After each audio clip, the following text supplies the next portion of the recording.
Good evening. Thanks for looking in. I'm Lee Peck. We're glad you chose Fox 10 News at 9. Well, new tonight, as Spring Hill College continues to investigate an alleged rape on its campus, students and counselors gathering today at the school to stand up against sexual assault and violence. This just 2 days after the victim spoke to Fox 10 News about the assault and her concerns about the school's handling of it.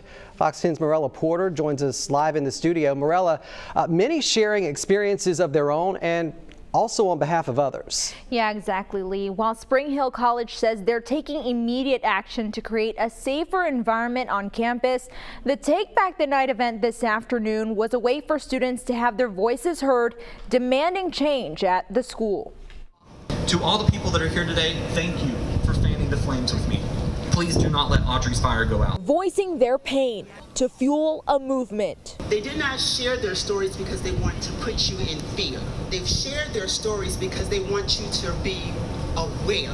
Survivors of sexual assault and their supporters coming together at Spring Hill College this afternoon to share their stories. 2 days after Audrey, a Spring Hill College student, shared her own. The young woman telling Fox 10 News she was raped in her dorm room the morning of March 12th. While Spring Hill is investigating the alleged assault, she said she felt school officials were not taking her complaint seriously. Reoccurring issue that is ignored and swept under the rug, as so many have said. Dozens championing the woman who bravely spoke out to fight for change. Thank you so much for being so selfless with your experience and allowing so many men and women, specifically women, ride on your fire that you started. Yesterday, 1 day after her story went public, Spring Hill College President Dr. Joseph Lee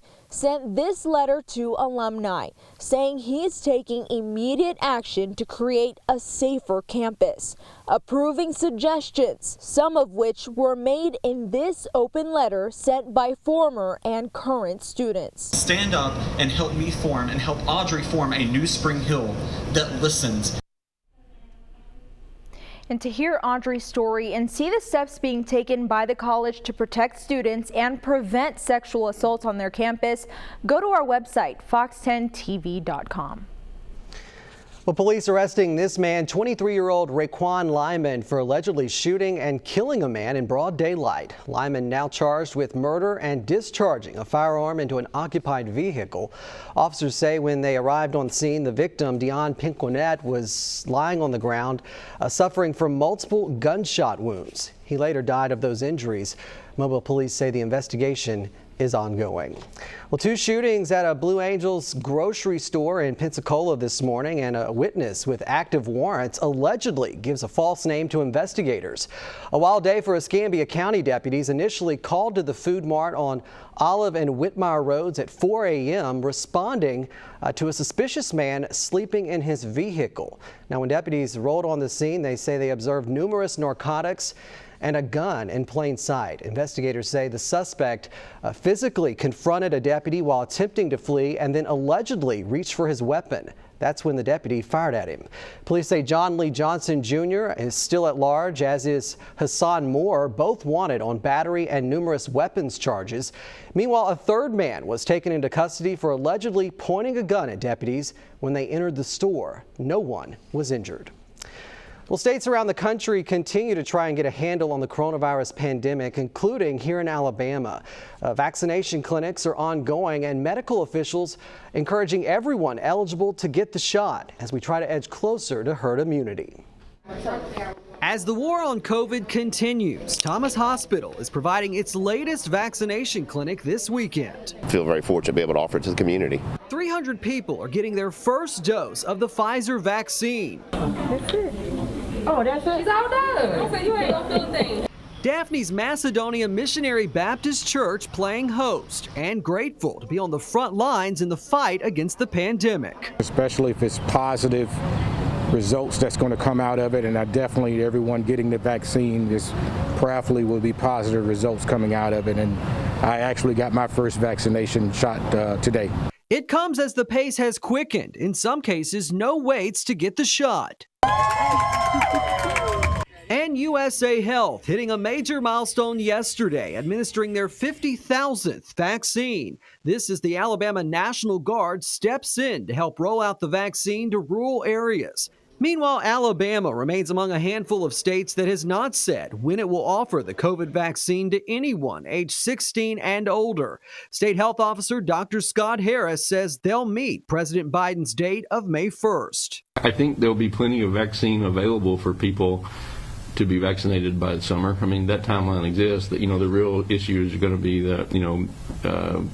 getting people to take it. Okay, thank you. You're welcome. You have a great day. At this time, Alabama's eligibility includes adults 55 and older, essential workers, and people over 16 with certain medical conditions.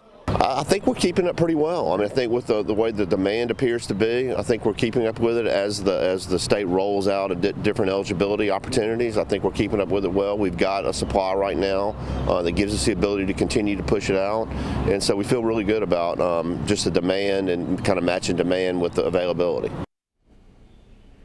Now, those 300 people who received that first dose today will return in 3 weeks to the church April 17th for their second dose. Checking in on your forecast. It's looking good out there right now. Quiet, calm, and nice in downtown Mobile. Also, those temperatures feeling good too, but we are continuing to see overcast skies currently, and also just to mix up some sprinkles out there in Mobile and Baldwin counties, but mainly in our Mississippi counties.